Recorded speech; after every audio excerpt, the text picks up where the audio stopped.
तुमसे बात करके ना मैं सब कुछ भूल जाती हूँ। मेरे सारे दुख, सारी परेशानियाँ सब एकदम से गायब हो जाते हैं। हम तुम्हारा हर दुख अपना बना लेंगे, बस एक बार हाँ कह दो। मुझे लगता है कि मैं तुमसे प्यार करने लगी हूँ। स्वाहा स्वाहा स्वाहा। अपने हथेली को काट के अपने खून की आहुति देना।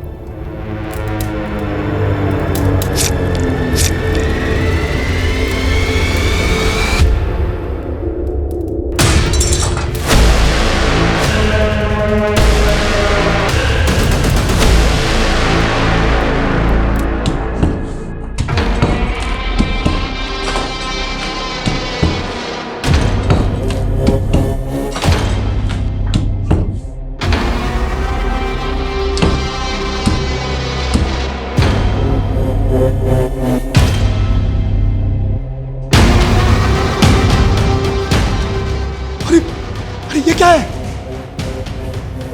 ये तो कंकाल है। वही तो।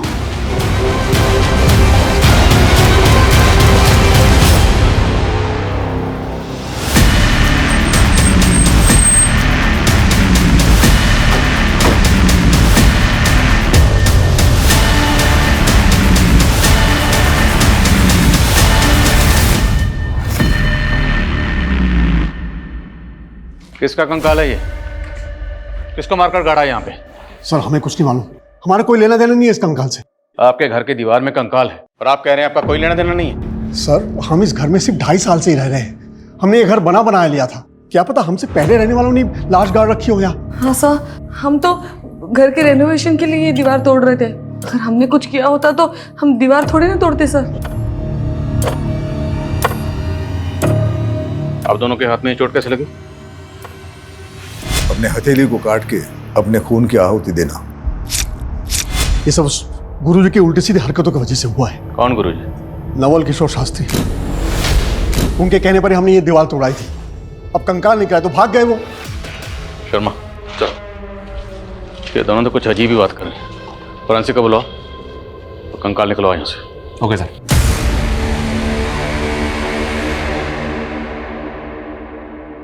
पूनम, पूनम, थोड़ी देर ये पढ़ाई छोड़ दे और चाय नाश्ता कर ले। पढ़ाई में ऐसे खो जाती हो ना, तुम्हें खाने पीने का बिल्कुल ध्यान नहीं रहता। लो खाओ। क्या बताऊं, इस इकोनॉमिक्स ने ना होश उड़ा रखे मेरे। पिछली बार ग्रेड्स कम आए थे ना, तो मैंने ठान लिया था कि इकोनॉमिक्स में तो मुझे टॉप करना है, इसीलिए। तुझ जैसी लगन हो ना, जिंदगी में कोई पीछे रह ही नहीं सकता। लेकिन आज भी तू मुझे बुआ बुआ बोलती है, माँ नहीं बोल सकती। बुआ, कैसी बातें कर रही हो? आप तो माँ से बढ़कर हो। चलो ठीक है, अब से मैं आपको माँ ही कहूंगी। अच्छा चल जल्दी से नाश्ता कर ले, मैं बाजार जाके सब्जी लेकर आती हूँ।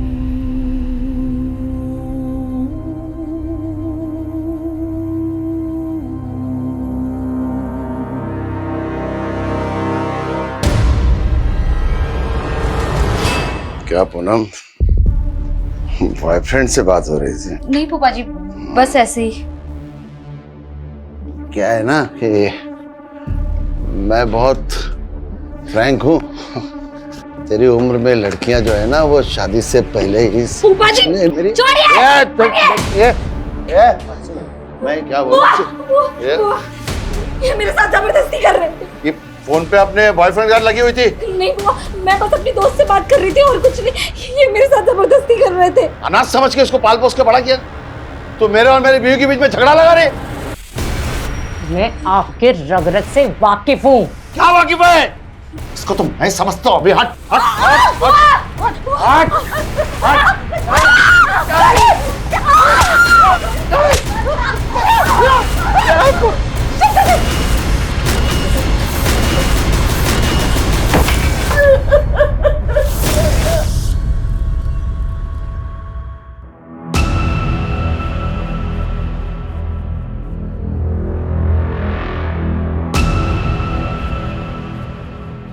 आप लोग इस घर में नहीं रह सकते।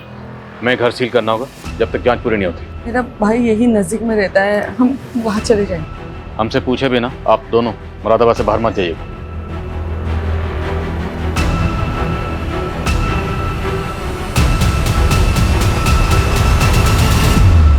मेरी जिंदगी नर्क बना दी तुमने। अब और नहीं, मैं सब कुछ खत्म कर दूंगी यार। देखिए, मैं एक वास्तु विशेषज्ञ हूं। नीलू के घर की वो दीवार मुझे वास्तु के हिसाब से ठीक नहीं लगी, उचित नहीं थी, इसलिए तुड़वा दी। अब उसमें कंकाल निकल आया, उसमें मेरा क्या दोष है? और इस दीवार को तोड़वाने के लिए जो आप लेबर लेकर गए थे, हमने सुना वो सब आपके चेले थे। बिल्कुल, हमारे चेले थे। नीलू और उसका पति भी आपके भक्त हैं, लेकिन अब वो सारा दोष आप ही पे मर रहे हैं। उनका कहना है कि आप पहले से जानते थे कि दीवार में कंकाल है। हम कैसे जान जाएंगे कि उसमें कंकाल था? अगर जानते तो तुड़वाते क्यों? वो तो मुझे दिव्य ज्ञान से आभास हुआ था कि उस दीवार में कुछ अनिष्ट है, और उसी दिव्य ज्ञान से हमें आभास हुआ है कि नीलू के भाई अविनाश की दाढ़ी में तिनका है। आचार्य जी, दाढ़ी को साइड में रखिए, स्पष्ट शब्दों में बताइए क्या कहना चाहते हैं। नीलू का भाई उस दीवार को गिराने का विरोध कर रहा था।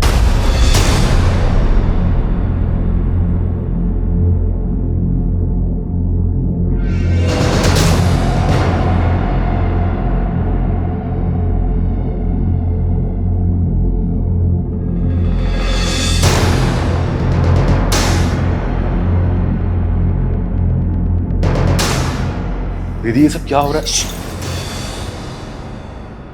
दीवार में कुछ गड़बड़ है, कोई बाधा है इसमें। तोड़ दो इस दीवार। अरे बंद करो ये नाटक। ये क्या पागल बना रखा है मेरे दीदी और जीजा जी को? और दीदी, तुम क्यों इस पाखंडी के चक्कर में पड़ी हुई हो? ये तो अपनी दक्षिणा ले जाएगा, और इसके कहने पे तुमने तोड़फोड़ करवा दी ना, तो फालतू के खर्चे में आ जाओगी। ये लो, तुम्हारे भाई को हमारा अपमान करने के लिए बोला यहाँ पर। अरे चुप करिए आप। चुप करो अविनाश। अगर गुरुजी के खिलाफ एक शब्द भी बोला ना तो मुझसे बुरा कोई नहीं होगा। चुप। आपने भी कुछ हम उल्टे सीधे काम नहीं किए। हवन में नीलू और उसके पति को हाथ काटकर खून डालने के लिए कहा। क्या नौटंकी थी वो? नौटंकी नहीं है, पूजा की विधि है। अब बलि तो नहीं चढ़ा सकते, तो सांकेतिक रूप से उस पूजा को संपन्न किया। कोई गुनाह है? और अगर हमें आपके खिलाफ कुछ मिला तो आपके सारे दोष दूर कर दूंगा। हमसे पूछे बिना शहर से बाहर मत जाइए, उचित होगा।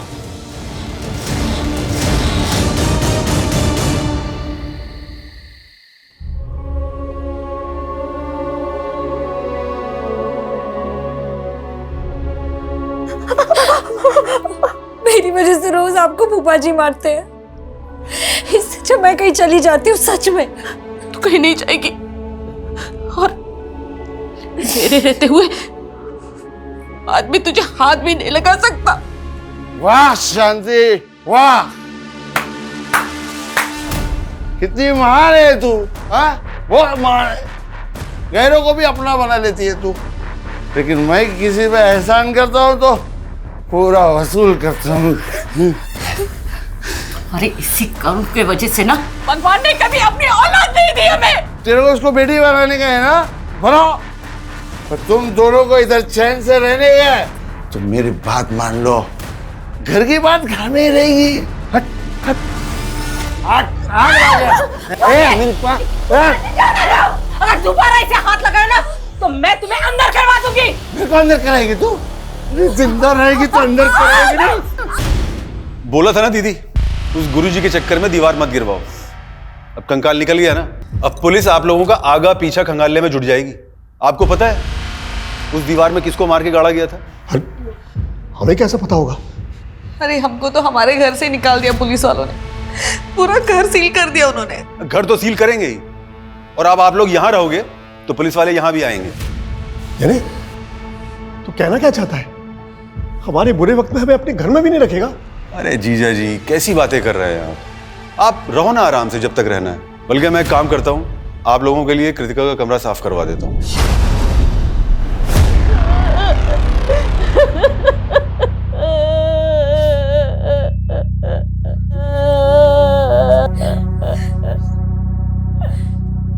संभाल अपने आप को। लेकिन कल रात को तो तुम्हारे घर से बहुत शोर आ रहा था, और आज अचानक से भाई साहब को। हार्ट अटैक आया उनको।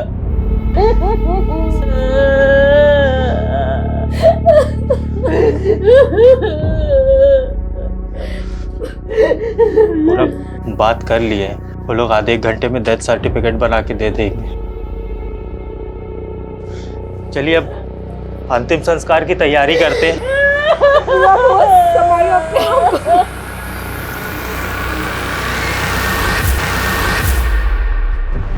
डिटेल पोस्टमार्टम रिपोर्ट के हिसाब से जो कंकाल हमें लक्ष्मी सदन में मिला वो कंकाल किसी लड़की का जिसकी उम्र 20 से 30 साल के बीच में रही होगी। हालांकि मौत कब हुई होगी डॉक्टर इसका सही से पता नहीं लगा पाए, पर उनका अंदाजा है कि मौत 2 से 3 साल पहले हुई होगी। सर मनोज कह रहा था कि वो और उसकी वाइफ लक्ष्मी सदन में कुछ 2.5 साल पहले रहने आए थे, लेकिन अगर उन्होंने ऐसा कुछ किया होता तो वो दीवार तोड़वाते ही क्यों? लेकिन वो बाबा नवल किशोर, उसकी बातें भी कम उल्टी पुल्टी नहीं, किसी को भी क्लीन चिट नहीं दे सकते। और ये भी पता करो कि लक्ष्मी सदन में मनोज और नीलू से पहले कौन रहता था। सर पता चला है कि नीलू के भाई अविनाश की बेटी पिछले 2.5 साल से गायब है। अविनाश की बेटी? ये लड़की अविनाश की सगी बेटी नहीं थी सर। अविनाश और उसकी बीवी ने कृतिका को गोद लिया था। अविनाश की बीवी तो काफी पहले गुजर गई थी, लेकिन 2.5 साल पहले तक कृतिका अविनाश के साथ ही रह रही थी। और सर लक्ष्मी सदन के कुछ नेबर्स के साथ भी बात की मैंने। एक नेबर ने बताया कि नीलू और मनोज 2.5 साल पहले घूमने के लिए आए थे। उस दौरान अविनाश का वहाँ काफी आना जाना था।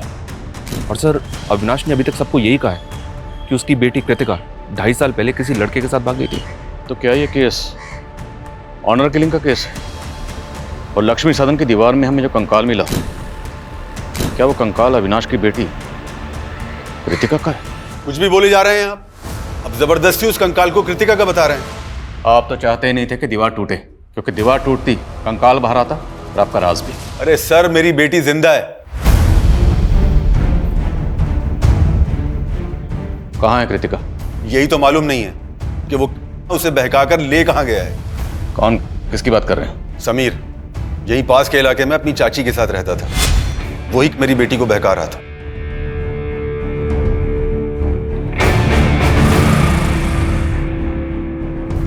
कृतिका, मैंने तुझे कितनी बार समझाया है उस लड़के से दूर रहा कर। पर पापा समीर में बुराई क्या है? वो लड़का हमारी बिरादरी का नहीं है। मैं सब में नहीं मानती पापा। उस लड़के ने कृतिका का दिमाग खराब कर रखा था और वही हुआ। एक दिन कृतिका उस लड़के समीर के साथ भाग गई। और आपने पता करने की कोशिश नहीं की कि आखिर आपकी बेटी है कहाँ? मैं उस लड़के की चाची से मिलने गया था, लेकिन उसकी चाची ने भी कुछ नहीं बताया और बदनामी के डर से पुलिस में कंप्लेंट नहीं कर पाया। पुलिस कंप्लेंट इसलिए नहीं की क्योंकि आप कांड करके बैठे हुए। उस लड़के के बारे में बताइए जो कृतिका को लेकर भागा। अब हम पता करेंगे कि कृतिका कहाँ है। आंटी जी, जो लिखा होता है उसे टाला तो नहीं जा सकता। आप लोगों को किसी भी तरह की कोई भी परेशानी हो, कुछ भी जरूरत हो, हमसे बोलिएगा, हम हैं अभी।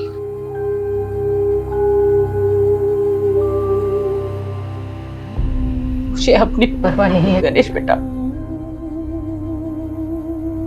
मुझे तो बस पूनम की चिंता हो रही है। वो इस घर में अपने फूफा के साथ सुरक्षित नहीं थी। ये दुनिया ऐसे जानवरों से भरी पड़ी है। आंटी जी, आप एक काम करिए, आप हमारी शादी पूनम से करवा दीजिए। ये क्या बोल रहे हो गणेश? पूनम, हम जानते हैं तुम हमारी दूर की मौसी की बेटी हो, पर आंटी जी हमारी मम्मी भी तो यही चाहती थी कि हमारी और पूनम की शादी हो जाए। पूनम, हमारी मम्मी ना बुआ जी से बात भी करने वाली थी, पर उसके पहले ही उनका देहांत हो गया। गणेश, पर गणेश सही कह रहा है बेटा। देखो, तुम दोनों एक दूसरे को बचपन से जानते हो।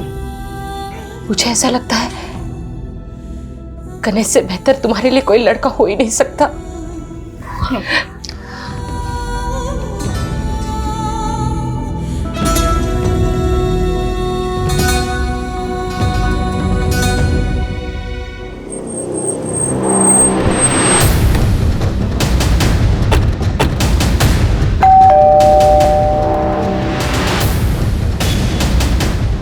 समीर यहीं रहता है? जी, वो मेरा भतीजा था। हमें पता चला कि समीर किसी कृतिका नाम की लड़की से प्यार करता है। उसी के बारे में बात करनी है आपसे। आओ बेटा, बैठे। समीर ने बताया मुझे तुम दोनों के बारे में। तुमने अपने पापा को समीर के बारे में बताया? आंटी, उन्हें सब पता है, लेकिन मैं समझ गई बेटा, तुम फिक्र मत करो। मैं तुम्हारे पापा से बात करूंगी। लेकिन कृतिका के पिता ने मुझे और समीर को बेइज्जत करके घर से बाहर निकाल दिया और एक दिन समीर गायब हो गया और फिर कृतिका के पिता आकर मुझे परेशान करने लगे कि समीर कृतिका को भगा कर ले गया। आजकल कहाँ है समीर और कृतिका? मैं उन्हें पिछले 2.5 साल से ढूंढने की कोशिश कर रही हूँ। मैंने पुलिस कंप्लेन भी की थी पर कुछ पता नहीं चला। समीर के माँ बाप कहाँ हैं? समीर के माँ बाप गुजर चुके हैं सर। मेरे अलावा उसका और कोई नहीं था। समीर की चाची ने जिस थाने में समीर की मिसिंग कंप्लेंट फाइल की थी, उस थाने की पुलिस टीम को भी ऐसा कोई क्लू नहीं मिला है जिससे पता चले कि समीर और कृतिका ने भाग के शादी की होगी। और अगर हम फॉरेंसिक रिपोर्ट पे जाएं तो जिस दौरान समीर और कृतिका गायब हुए थे उसी दौरान उस लड़की की मौत हुई थी जिसका हमें कंकाल मिला। तो पॉसिबल है सर कि मर्डर कृतिका का हुआ हो। सर हम डीएनए मैचिंग रिपोर्ट से भी अविनाश के खिलाफ कुछ भी साबित नहीं कर पाएंगे क्योंकि कृतिका अविनाश की सगी बेटी नहीं थी, उसने उसको अडॉप्ट किया था। मान लो 2.5 साल पहले कृतिका का कत्ल हो गया इसलिए वो मिल नहीं रहे, पर ये समीर कहाँ गायब है? कहीं ऐसा तो नहीं क्या अविनाश ने कृतिका के साथ साथ समीर का भी कत्ल कर दिया? अगर ऐसा है सर तो हो सकता है कि हमें लक्ष्मी सदन में दूसरा कंकाल मिले। चांसेस हैं, पता तो करना पड़ेगा। मैं डीसीपी सर से परमिशन निकलवाता हूँ। और पता चला लक्ष्मी सदन में मनोज और नीलू से पहले कौन रहता था? Yes sir. सर रजिस्ट्रार से पता चला है कि 3 साल पहले ये घर राघवेंद्र पांडे के नाम पे था। सर ये इस घर का लास्ट और फर्स्ट ओनर था। सर ये कई सालों से लंदन में है।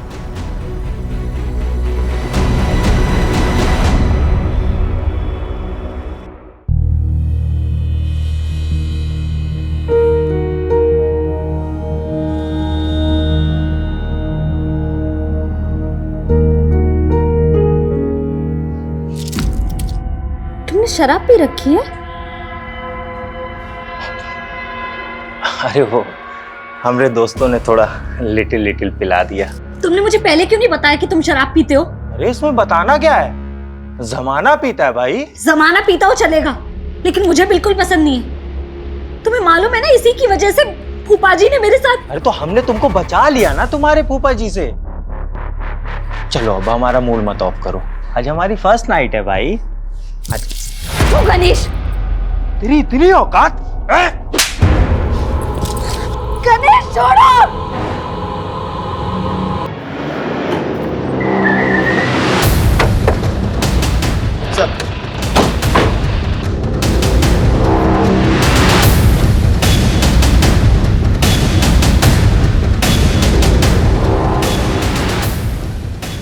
लाइट ऑन कर। पूरे घर को अच्छे से स्कैन करिए, एक एक कोना। Okay sir.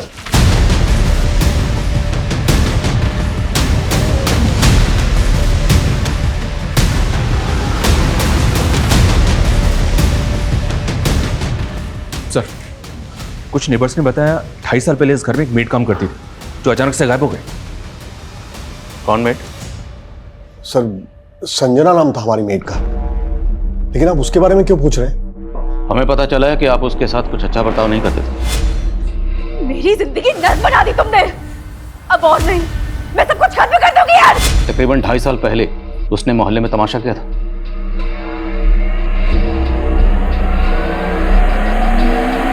मैंने आप लोगों से उधार क्या मांग लिया? नौकर बना कर रखोगे, मार मार कर टांग बनाओगे मुझसे। क्यों झूठ बोल रही हो संजना? हाँ, और क्या जरूरत है इतना तमाशा करने की? देख संजना, तमाशा मत कर बेकार में। जो भी तुझे कहना है अंदर जाके कर। चल। एक नंबर की नौटंकीबाज औरत थी वो, तिल का ताड़ बना के रखा था उसने।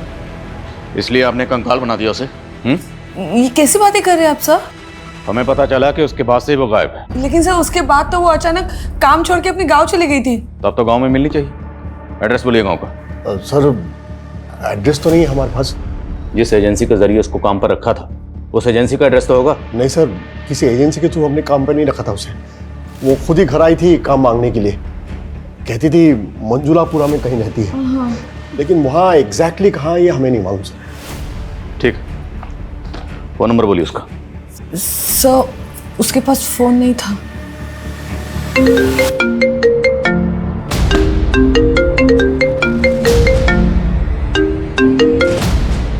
हेलो,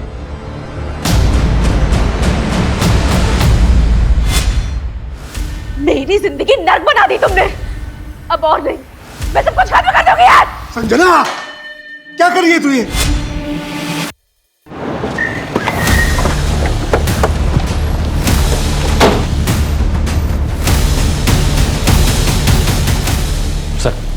एक डाउट है। ये देखिए, फर्श की ये टाइल्स एक ही कलर और डिजाइन की है, और ये टाइल्स बाकी टाइल्स के मुकाबले ज्यादा नई लग रही हैं।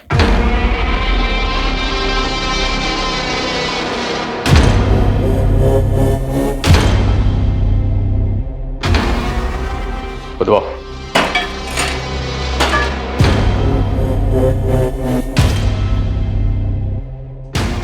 एक मिनट विशाल, मिट्टी हटाओ। सर एक मिनट जल्दी। ये देखिए सर, एक और कंकाल।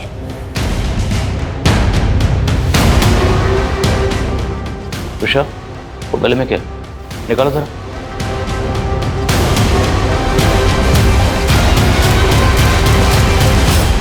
शर्मा, सब जगह खुदवाओ। पता नहीं और कितने राज दफन है इस लक्ष्मी सदन में।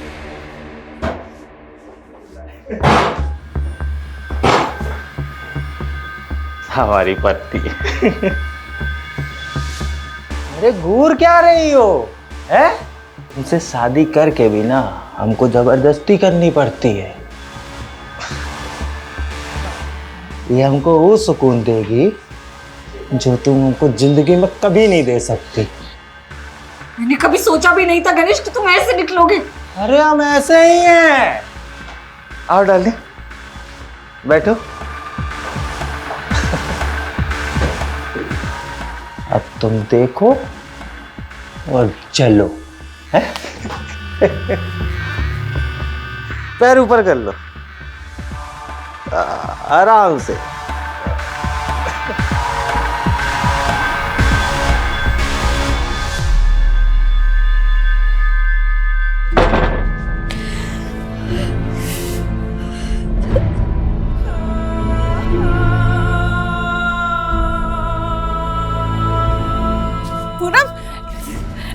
कैसी है तू?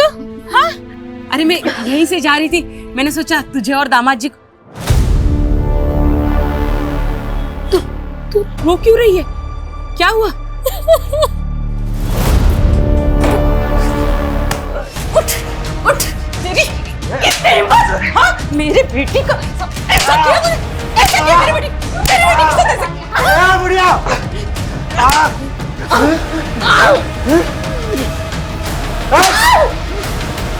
ये मेरी माँ पे हाथ उठाया। तुझे तो मैं बताती हूँ, तू रुक, छोड़ना मत।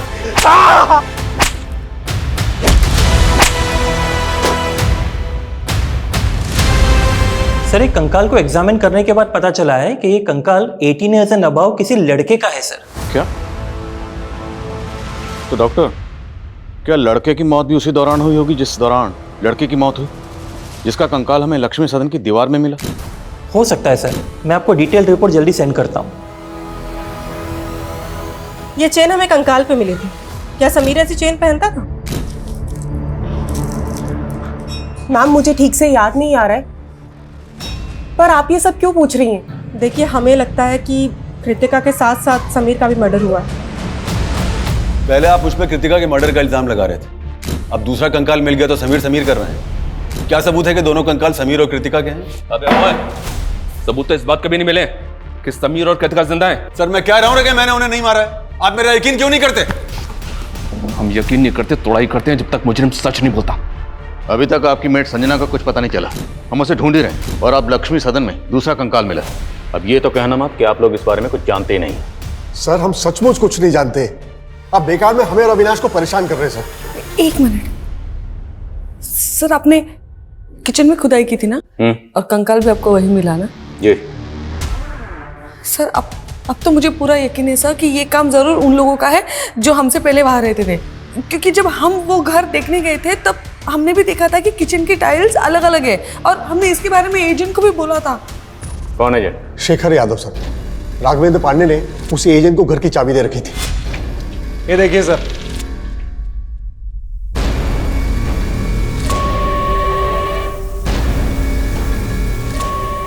आइए सर, एक रूम और है, बहुत खूबसूरत है, आपको दिखाता हूँ। आइए।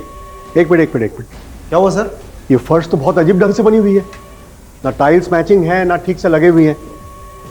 अरे सर, बहुत छोटी सी चीज है, डोंट वरी, सब हो जाएगा। हाँ जी। एक मिनट, लेकिन डील फाइनल करने से पहले हमें ओनर से मिलना है। हाँ जी बिल्कुल, पर वो फिलहाल तो लंदन में है सर। उनका ये कहना है कि एक बार जैसे ही ये डील लॉक हो जाती है तो रजिस्ट्रेशन के लिए इंडिया आ जाएंगे। सर ओनर तो सिर्फ डॉक्यूमेंट साइन करने के लिए आया था सर, लेकिन उस वक्त लक्ष्मी सदन का करता धरता ये एजेंट शेखर यादव ही था। क्या सर, लक्ष्मी सदन में 2 कंकाल मिले हैं? ओ एजेंट, हमारे साथ ड्रामा मत कर। लक्ष्मी सदन का सौदा तुमने करवाया था ना? सर मैंने करवाया था, पर इस बात को 2-3 साल हो गए हैं। एग्जैक्टली। ये जो मर्डर हुए हैं ना, वो भी 2-3 साल पहले ही हुए। उस घर के पहले मालिक राघवेंद्र पांडे ने जाने से पहले चाबी तेरे हवाले की थी। लक्ष्मी सदन की चाबी 24 घंटे तेरे पास रहती थी, और जहाँ किचन में कंकाल मिला है वहाँ की टाइल्स बदली गई। और मनोज और नीलू ने तुझे इस बारे में बताया भी था। नहीं सर, मुझे इस बारे में कुछ नहीं बताया था। सर हो सकता है ये मनोज और नीलू ने ही टाइल्स बदल दी हो, या हो सकता है ये फर्स्ट ओनर और सेकंड ओनर ने ये सब कांड किए हो। फर्स्ट, सेकंड, थर्ड जितने भी ओनर सबको घसीटेंगे। तो ये बता, लक्ष्मी सदन में किसकी लाश गाड़कर राघवेंद्र पांडे लंदन भागा? सर मुझे क्या मालूम। सर मैं बस इतना बता सकता हूँ कि ये राघवेंद्र पांडे एक अय्याश किस्म का आदमी था। उसने मुझे लंदन जाने से पहले करीब 3.5 साल पहले अपना घर बेचने के लिए कहा था। उसके बाद मैं जब भी उससे जाके मिलता था तो हमेशा नए लड़के लड़कियों के साथ रहता था। उस दौरान ये अकेला रहता था सर। अरे शेखर, कैसा है? मैं अच्छा हूँ सर, आप कैसे हैं? बस बढ़िया, बैठना।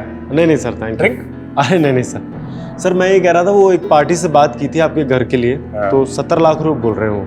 85 लाख रुपए से 1 रुपया कम नहीं लूंगा। सर उसके 2 दिन बाद ये मेरे ऑफिस आया और कहने लगा कि लक्ष्मी सदन 70 लाख में भी बिकवा दो। लेकिन सर तब तक वो पार्टी दूसरी डील कर चुकी थी। उसके बाद उसने चाबियां दी और लंदन चला गया, बोला कि जल्द से जल्द बिकवा दूं। बोलो शर्मा। सर रसोई के दूसरे हिस्से में एक और कंकाल मिला है। तीसरा कंकाल? जी सर, देखते ही देखते double murder case triple murder में बदल गया सर।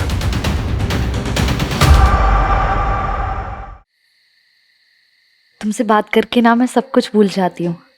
मेरे सारे दुख, सारी परेशानियाँ सब एकदम से गायब हो जाते हैं। हम तुम्हारा हर दुख अपना बना लेंगे, बस एक बार हाँ कह दो। मुझे लगता है कि मैं तुमसे प्यार करने लगी हूँ। रिपोर्ट से साफ है कि पहला कंकाल 20 से 30 साल की लड़की का है, दूसरा 20 से 30 साल के लड़के का, और तीसरा 3 से 5 साल के बच्चे का। और इनके अलावा अभी तक और कोई कंकाल हमें नहीं मिला सर। अभी तक हमें ऐसा लग रहा था कि समीर और कृतिका का मर्डर हुआ होगा, लेकिन बच्चे का कंकाल मिलने के बाद ऐसा लग रहा है जैसे किसी कपल के साथ साथ उनके बच्चे का भी मर्डर हुआ होगा। शर्मा मत भूलो, नीलू और मनोज की मेड संजना भी गायब। हमारे जितने भी सस्पेक्ट हैं उनमें से हम किसी को भी क्लीन चिट नहीं दे सकते। फिलहाल इन तीनों विक्टिम्स की पहचान पता करने पर जोर दो। एक बार इनकी पहचान हो गई तो इस केस की चाबी हमारे हाथ में होगी। मैं कम इन सर? कम इन। सर मैंने लक्ष्मी सदन के पहले ओनर के बारे में पता किया है। राघवेंद्र अपनी बीवी नेहा और 5 साल के बेटे के साथ रहता था। सर उनका एक सर्वेंट भी था। सर लोगों का कहना है कि राघवेंद्र की अय्याशी की वजह से उसकी वाइफ से उसका बहुत झगड़ा होता था। शर्म करो राघव, एक बेटा है हमारा और तुम्हारी अय्याशी की खत्म ही नहीं होती। ज्यादा चिल्लाने की जरूरत नहीं है, वरना क्या कर लोगे? क्या कर? राघव छोड़ मुझे। सादगी क्या कर रहे हो? अब तू ज्ञान देगा मुझे, तू ज्ञान देगा, तू ज्ञान देगा मुझे, तू देगा ज्ञान। सर 3.5 साल पहले राघवेंद्र के बीवी, बेटा और नौकर तीनों गायब हो गए। राघवेंद्र ने लोगों से कह दिया कि नौकर गांव चला गया और उसकी बीवी का किसी से एक्स्ट्रा मैरिटल अफेयर था, तो वो अपने बच्चे को लेकर उसके साथ भाग गई। तो क्या ये तीनों कंकाल राघवेंद्र की बीवी, बच्चे और उसके नौकर के भी हो सकते हैं?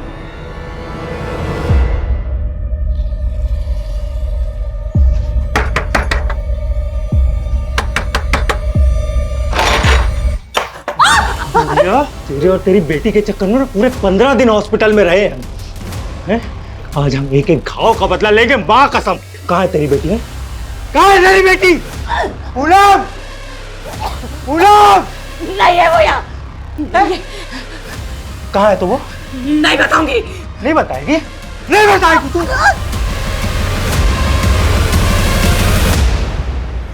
ठीक है राघवेंद्र जी, जरूरत पड़ी तो आपको फिर कॉल करूंगा। Thank you. इस राघवेंद्र को इंडिया बुलाना आसान नहीं होगा। कोर्ट से इसके प्रत्यर्पण की अर्जी हासिल करने के लिए हमें कोर्ट में अपनी दलीलें मजबूत करनी होगी। इस एजेंट शेखर को बुला, क्योंकि राघवेंद्र के लंदन जाने के बाद शेखर ने ही लक्ष्मी सदन में रेनोवेशन का काम करवाया था। सर मैंने सिर्फ कॉन्ट्रैक्ट दिया था रेनोवेशन का, मैं तो उस वक्त वहां रहता भी नहीं था सर। सर मुझे लगता है कि ये रेनोवेशन करने वालों ने ये कांड किया है। रेनोवेशन का कॉन्ट्रैक्ट किसे दिया था? सर माला शर्मा। सर हमने एकदम बेस्ट क्वालिटी का मटेरियल यूज किया है, ऐसे कैसे डैमेज हो गया? चिल्लाओ मत, हमने पूरी कमिटमेंट के साथ हमारा काम किया है। अब मेरी पेमेंट में से 1% भी काटा ना तो 100% वसूलूंगी, समझे? You don't know who I am. And Rohit, you कितनी बार कहा है तुमसे, अगर मटेरियल में मिलावट करो तो ऐसे करो कि किसी को पता ना चले।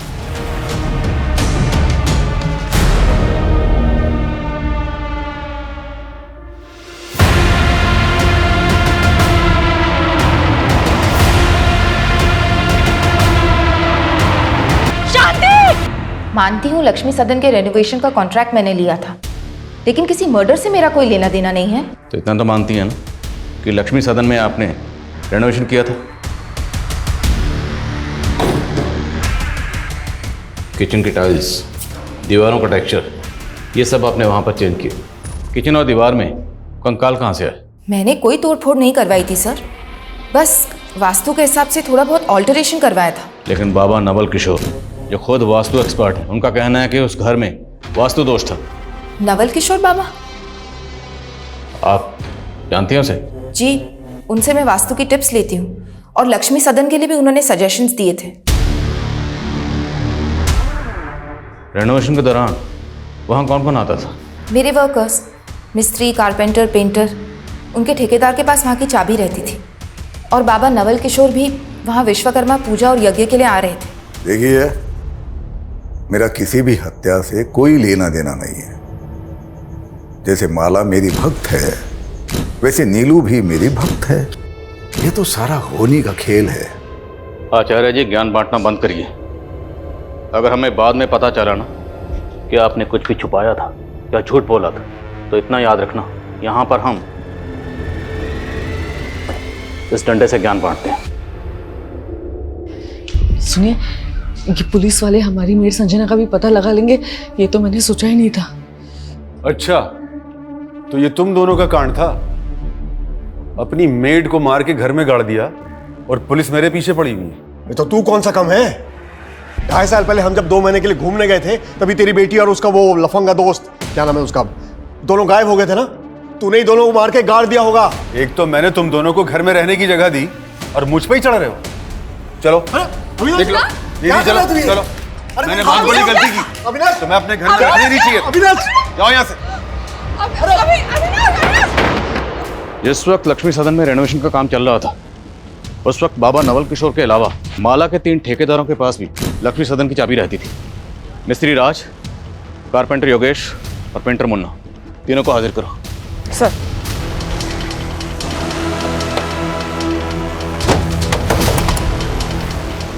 राजमिस्त्री। हाँ मैडम। चल। अरे मैडम क्या हुआ? अरे चल।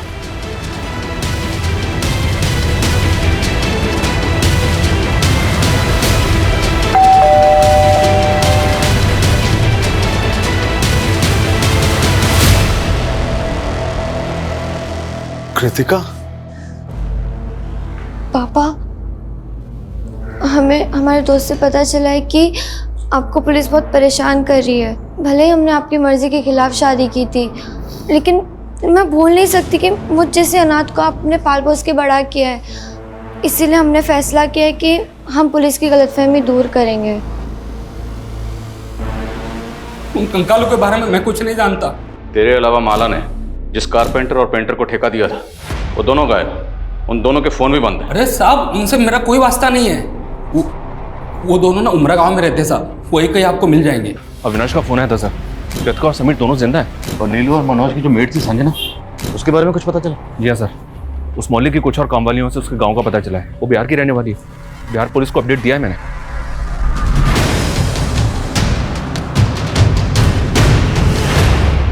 सर, मुझे पता चला कि आप लोगों ने मुझे इंडिया बुलाने के लिए कोर्ट से एक्सट्रेडिशन रिक्वेस्ट फाइल की है, और मैं नहीं चाहता कि इस वजह से मेरी यूके सिटीजनशिप में कोई खतरा पैदा हो। इसीलिए आपकी गलतफहमी दूर करने के लिए मैं खुद यहाँ चला आया। बहुत बहुत शुक्रिया जो आप इतनी दूर से हमारी गलतफहमी दूर करने के लिए खुद यहाँ तशरीफ लाए। अब ये बताइए कि आपकी बीवी, बेटा, नौकर गायब है, करेक्ट? लक्ष्मी सदन जहाँ पहले रहते थे, वहाँ से हमें 3 कंकाल मिले। पहला कंकाल दीवार में और बाकी 2 कंकाल किचन की फ्लोर के अंदर। शर्मा, सर ये दीवार तो छत की लोड बेयरिंग दीवार थी। मतलब अगर इसको कोई तोड़ देगा तो छत कभी भी गिर सकती है, और अगर इसको तोड़कर किसी ने किसी को गाड़ा है तो मतलब वो कोई जानकार आर्किटेक्ट ही होगा। आपके एजेंट शेखर ने माला शर्मा नाम के आर्किटेक्ट को इसका कॉन्ट्रैक्ट दिया था, आप तो जानती होंगे। नहीं सर, मैं माला को तो नहीं जानता, और सर मेरा इन स्केलेटन से कोई लेना देना है नहीं। लेकिन आपका अपनी बीवी और बच्चे से तो लेना देना है ना। आपकी बीवी, बच्चा और नौकर कहाँ गए? सर एक्चुअली जब से वो लोग मुझे छोड़ के गए हैं मैंने उन्हें ढूंढने की कभी कोशिश की नहीं। अगर आप चाहें तो मैं नेटिव एड्रेस दे सकता हूँ अपनी बीवी और नौकर के। हमने कुछ नहीं किया साहब, हमने कुछ नहीं किया साहब। हम तो मामूली से पेंटर और कारपेंटर हैं। तो गायब क्यों हुए थे? साहब हमें काम नहीं मिला इसलिए हम गांव चले गए थे। अब जब पूछ रहा हूँ उसका सच सच जवाब देना। तुम दोनों ने लक्ष्मी सदन में तकरीबन 25 दिन काम किया था ना? जी साहब किया था। उस दौरान तुम लोगों को ऐसा कुछ लगा या ऐसा कोई शख्स वहाँ आया था जिस पर तुम लोगों को शक हो कि वो ये कांड कर सकता था? सर हम तो शाम 7 बजे काम खत्म करके चले जाते थे, लेकिन एक दिन लेट हो गया तो हमने देखा कि माला मैडम अपने दोस्त के साथ आई थी। माला मैडम वहाँ आए दिन आती थी, अपने दोस्त के साथ ड्रिंक करती थी।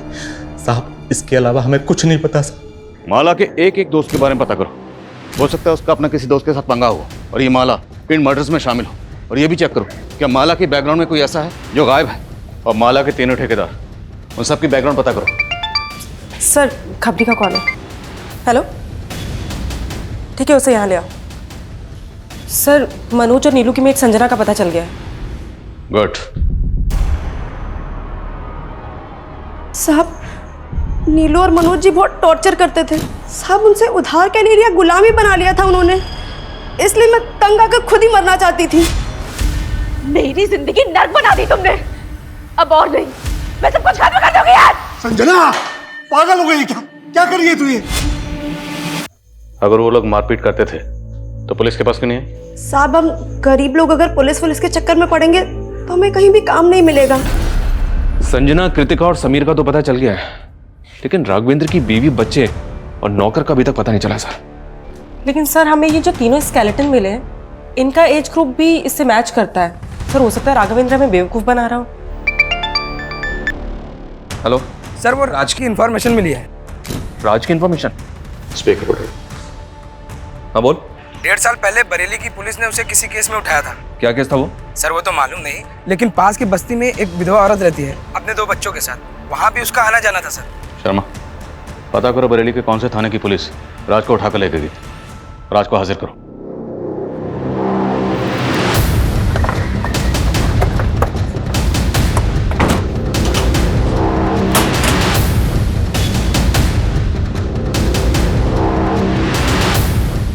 number you are trying to call is currently switched off. Please try again. इस राज का तो फोन भी बंद आ रहा है। एक काम करो, इसका फोन ट्रेस करो, पता करो कि ये कहाँ भाग गया है। सर वो विधवा औरत कौन है जिसके पास राज का आना जाना था? सर ये पास की बस्ती में रहती है। सर मैं नहीं जानती राशिद कहाँ है।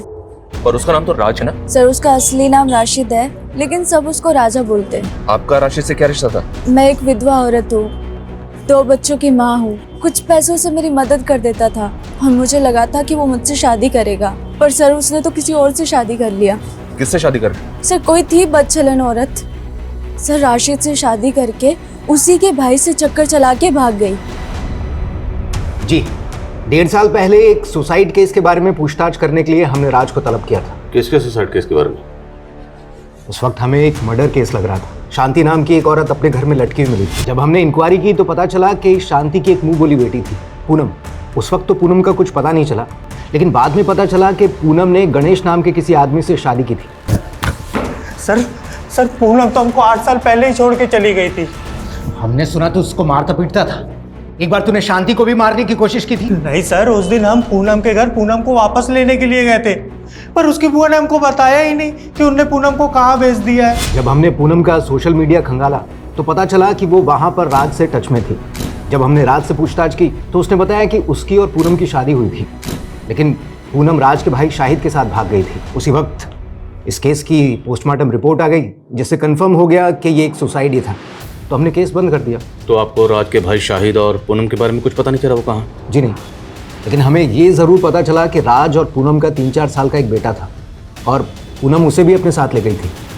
मुझे लगता है ये राज ही है जो तीनों कंकालों का रहस्य जानता है।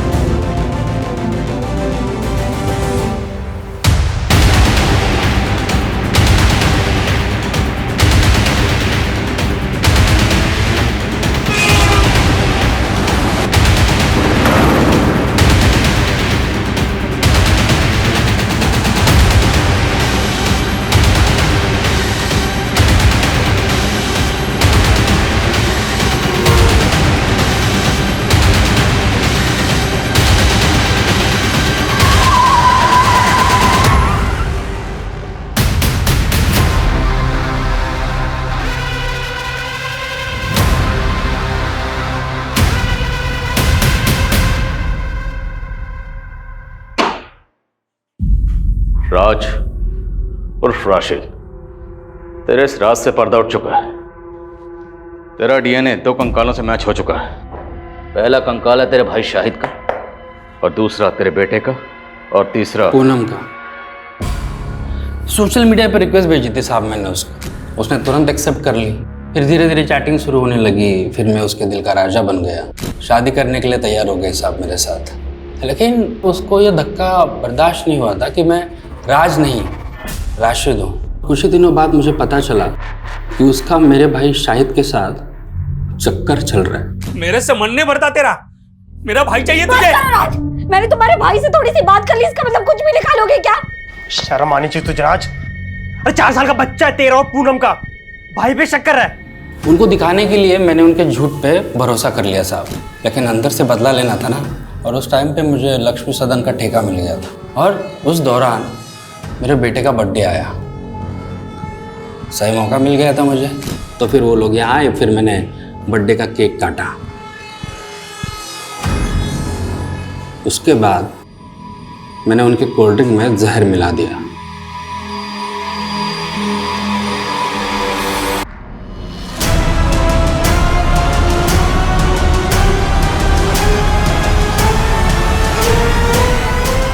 फिर उनकी लाशों को एक एक करके लक्ष्मी सदन में गाड़ दिया। फिर मैं सबको बोला कि मेरी बीवी पूनम और मेरा बेटा शाहिद के साथ कहीं भाग गए हैं। और फिर एक बार मैं एक नए हमसफर की तलाश में जुट गया साहब। नया हमसफर मतलब नया शिकार। शर्मा, आशिक का जनाजा है, जरा धूम से निकलना चाहिए। सर, राघवेंद्र की बीवी, बेटे और नौकर के बारे में पता चल गया। उसका नौकर तो गांव में है, लेकिन सर उसकी बीवी नेहा, सर वो किसी के साथ भागी नहीं है, बल्कि वो दिल्ली में टीचर की नौकरी करके अकेले अपने बेटे की परवरिश कर रही है। That's great. जब कोई औरत रिश्तों में धोखा खाने के बाद अपनी इज्जत, अपनी सेल्फ रिस्पेक्ट और अपने स्वाभिमान की परवाह करते हुए आगे बढ़ती है, पुरानी बातों को पीछे फेंक कर मूव ऑन करती है, तो वही फैसला उसके लिए सही होता। पूनम राशिद को सोशल मीडिया पर मिली, पर राशिद की सच्चाई जाने भी ना उसने आंख बंद करके राशिद पे यकीन किया और उसके फरेब का शिकार हो गई।